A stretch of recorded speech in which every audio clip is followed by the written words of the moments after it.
রেমালের তাণ্ডবে হুগলির বিভিন্ন জায়গায় বিধ্বংসী চিত্র দেখা যাচ্ছে। কোথাও গাছ ভাঙা, কোথাও বাড়ি ভাঙা। সুন্দরবনে ঘূর্ণিঝড় রেমালের ল্যান্ডফল হয় রাত্রি 12:30টায়। এরপর সেই ঘূর্ণিঝড় ক্রমশ ছড়িয়ে পড়ে 24 পরগনা, হাওড়া, হুগলি ও মেদিনীপুরে। হুগলিতে শুরু হয় রেমালের তাণ্ডব। রাতভর এই রেমালের তাণ্ডবের জেরে হুগলি, পান্ডুয়ার, জয়পুরে জলমগ্ন এবং বাড়িগুলি ভেঙে পড়ার উপক্রম। রেমালের তাণ্ডবে আতঙ্ক সৃষ্টি হয়েছে গোটা এলাকায়। এলাকার বাসিন্দাদের অভিযোগ, তারা এখানে দীর্ঘ 25 বছরের স্থায়ী বাসিন্দা, অথচ তারা সরকারি সহযোগিতা পাচ্ছেন না, না বাড়ি না রাস্তা। ঝড় এসেছিল তখনও এরকম হয়ে গেছিল, কিন্তু আমফান ঝড়ে কিন্তু তখনও বলেছিল ঠিক করে দেবো, কিন্তু ওই 5,000 টাকা দিয়ে চুপ করে দিল। কিন্তু তারপর তো আর কোনো আর আমাদের খোঁজ খবরও নিল না, আর কিছুই নিল না। তো আপনি কি এখানকার ভোটার? হ্যাঁ, আমি এখানকার ভোটার, এখানকার বাসিন্দা, সব কিছু আমার এখানে।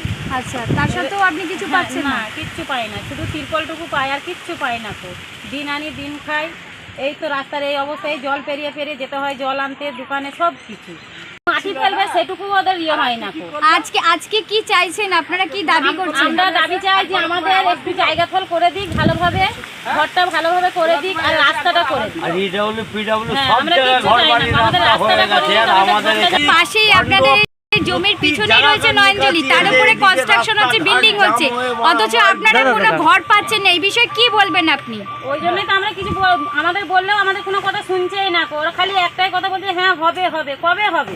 আপনারা কি পঞ্চায়েত থেকে বিডিও সব জায়গায় গিয়েছিলেন? সব জায়গাতেই যাওয়া হয়েছে। পাড়ার লোকের যখন ভোট আসে তখন তো ওরাই আমাদেরকে বলছে যে তোমাদেরকে কোনো জায়গায় যেতে হবে না, আমরা সব কিছু করে দেবো। কিন্তু ভোট মিটে যাচ্ছে তখন আর কেউ শুনছে না, তখন আর এদিকে কোনো কেউ ধারে কাছে কেউ পাত্তা দেয় না।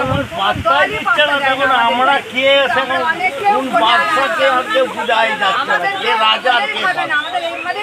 হ্যাঁ, আজ থেকে নয়, আজ হয়ে গেল 25 থেকে 30 বছর একভাবে আপনারা ঘর পাচ্ছেন না। এই যে ভোট দিয়েছেন লোকসভা ভোট দিলেন, সব ভোট দেওয়া হচ্ছে, ভোট দিতে বাকি আছে নাকি? আর যে নেতারা আসছে তারাই ভোট হয়ে গেছে, সব উঠে যাচ্ছে, কেউ আর দাঁড়াচ্ছে না।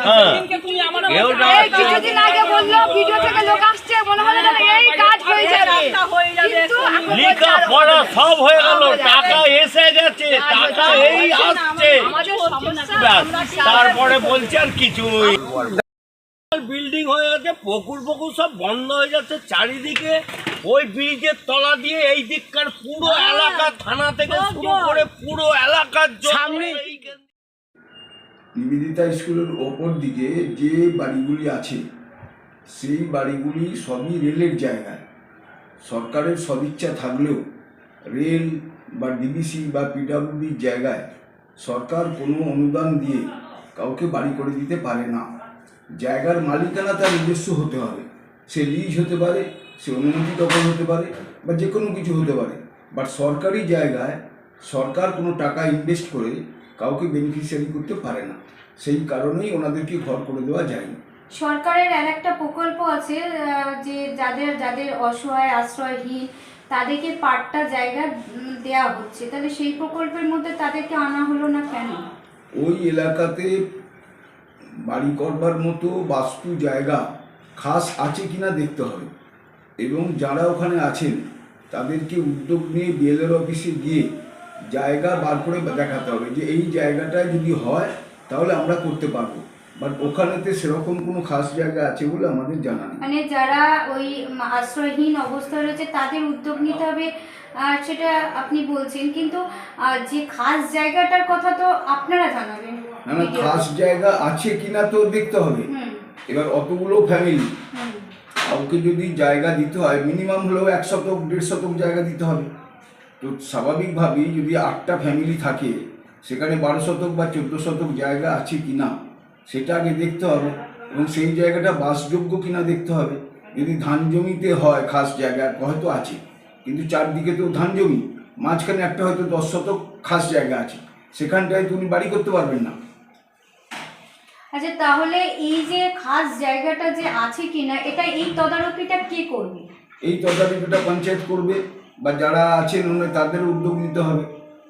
মানে আপনি বলতে চাইছেন যে পঞ্চায়েত এই তদারকি কাজ এখনো শুরু করেনি? না, পঞ্চায়েত কাজ শুরু করেনি নয়, পঞ্চায়েতের কাছে এনাদের তরফ থেকে কোনো অ্যাপিল আসেনি। তো ওনারা যদি আবেদন করেন তখন পঞ্চায়েত আমরা অভিযোগ করেছি আমাদের এরকম অসুবিধা হচ্ছে, আমরা কোনো সরকারি সহযোগিতা পাচ্ছি না। এই বিষয়ে অনেকবার পঞ্চায়েতকে এবং বিডিও অফিসকে জানিয়েছে, কিন্তু সেই সুযোগটা এখন ওরা পেয়ে ওঠেনি। না, ওনারা যদি জানিয়ে থাকেন তাহলে তো রিসিভ কপি থাকবে তো, ওনারা আমাদেরকে সেই রিসিভ কপি দিন, আমরা কালকেই বিডিও ম্যাডামের সঙ্গে কথা বলবো যাতে ওই ব্যবস্থা করা যায়।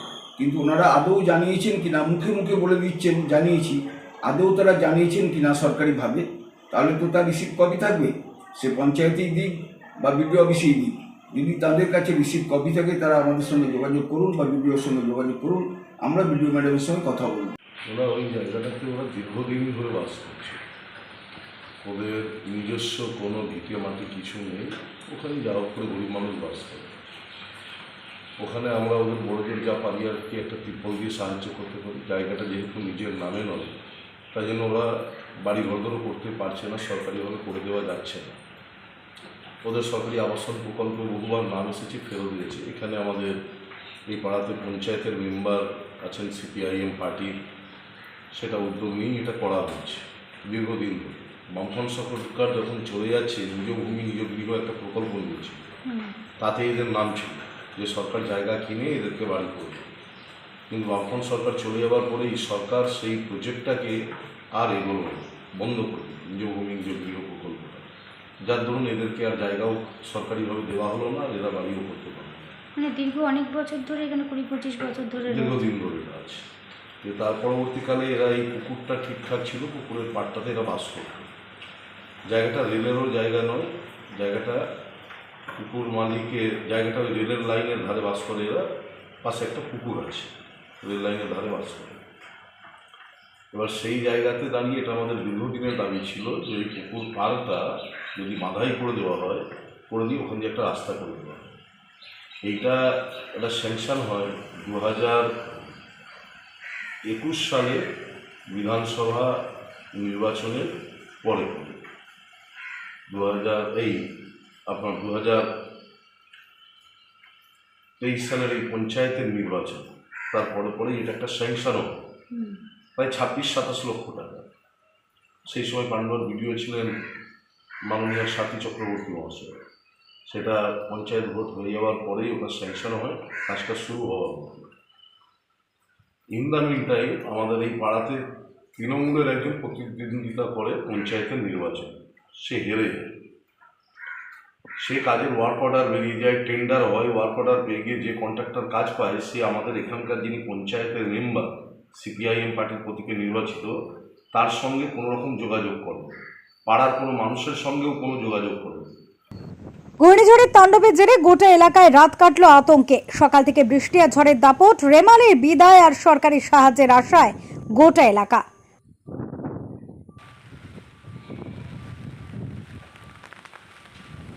সহযোগিতা তো কিছুই পাইনি। আগে যখন সিপিএমের এমএলএ ছিলেন, উনি ওই পাড়ার জন্য কিছু করেনি। তারপরে আমি এই এলাকায় বুথ সভাপতি ছিলাম, এখনও আছি। তারপরে এলাকার জন্য রত্নজে নাককে আমি জানিয়েছিলাম, আমি বারবার বলেছিলাম যে এই লোকজনের সহযোগিতা অতি অবশ্যই করা হোক, রাস্তাটার জন্য করা হোক। রাস্তার জন্য বিডিও ম্যাডামকেও আমি জানিয়েছিলাম, পুকুর মালিককেও ডেকে পাঠিয়েছিলাম, ঠিক আছে। সেখানে সব দলীয় সব বৈঠকের মানুষ ছিলেন, আমজাদ হোসেনও ছিল, ডক্টর রত্নাদের নাগও ছিল, সবাই ছিল, আমি নিজেও ছিলাম, বিডিও ম্যাডামও ছিল, সবাই মিলে কথা হয়েছিল। কিন্তু পুকুর মালিক এই জায়গাটা দিল না, বললো অতটা আমার জায়গা, আমি কিন্তু দেবো না। আমি 2 ফুট দিতে পারি, কিন্তু আমি 3 ফুট দেবো না, কেন ওনার জায়গাটা ওইখান থেকে অনেক জায়গা চলে যাচ্ছে, এই কারণে এই রাস্তাটা হয়নি। দাদা, পাণ্ডুয়ে তো বিভিন্ন জায়গায় খাস জায়গা পড়ে আছে, অথচ খাস ল্যান্ডের উপর বিল্ডিং পর বিল্ডিং হয়ে যাচ্ছে। আর আপনার নয়নজুলির উপরে দেখা যাচ্ছে প্রমোটিং হচ্ছে, হয়ে বিজনেস হচ্ছে, কিন্তু এই অসহায় মানুষগুলো এরকম আশ্রয়হীন হয়ে পড়ে আছে। কি বলবেন এটা নিয়ে? এই জন্য দেখুন, অসহায় তো মানুষ অবশ্যই হয়ে আছে। এবার অসহায় যারা দলের দায়িত্বে আছে, তারা যদি কাজ না করে, তার জন্য এবার দল সিদ্ধান্ত নেবে, দল ভালো করে বুঝুক। এবার আমাদের ঘরে গালাগাল শুনতে হচ্ছে, যার বাড়িতে ভোট চাইতে যাচ্ছি আমাদের ঘরে গালাগাল দিচ্ছে। এবার এখানকার যা ভোটারের যা অবস্থা, মানুষগুলোর ঘর বাড়ি ভেঙে সব, আমি নিজে বলছি, ঘর বাড়ি ভেঙে সব চলে যাচ্ছে, আজ নয় কাল ভেঙে পড়ে যাবে। এই মানুষগুলোর এত অবস্থা খারাপ, দিদি সেটা দেখুক। কিন্তু এখানে নয়নজলির ওপর তো ফ্ল্যাট তৈরি করা হচ্ছে, সেরকম খাস জায়গার মধ্যেও করেছে ফ্ল্যাট, তাহলে এই সাধারণ মানুষগুলোর কেন আশ্রয় হচ্ছে না? তার জন্য ভিডিও ম্যাডাম আমি ডক্টর রত্নাদের নাককে জানিয়েছিলাম, উনি বললো ও তো ছাড় না, এখন যা হচ্ছে হতে দেয় না, নির্দ্বিধায় পারমিশন দেওয়া হচ্ছে। হ্যাঁ পারমিশন তো দেওয়া হচ্ছে, নাহলে কাজটা হচ্ছে কি? পারমিশন না দিলে তো কাজটা হবে না। তাতে বিএলআরও সেটিং আছে, তাতে এমএলএ রাও সেটিং আছে, তাতে যে প্রধান সার্টিফিকেট দিচ্ছে উনিও সেটিং আছে, নাহলে হবে কী করে? তাতে জায়গাগুলো কী করে বিল্ডিং হয়ে যাচ্ছে, পুকুর ভরাট অপর করে কী করে রিপোর্ট বিল্ডিং হয়ে রিপাবলিক যাচ্ছে? নিউজ।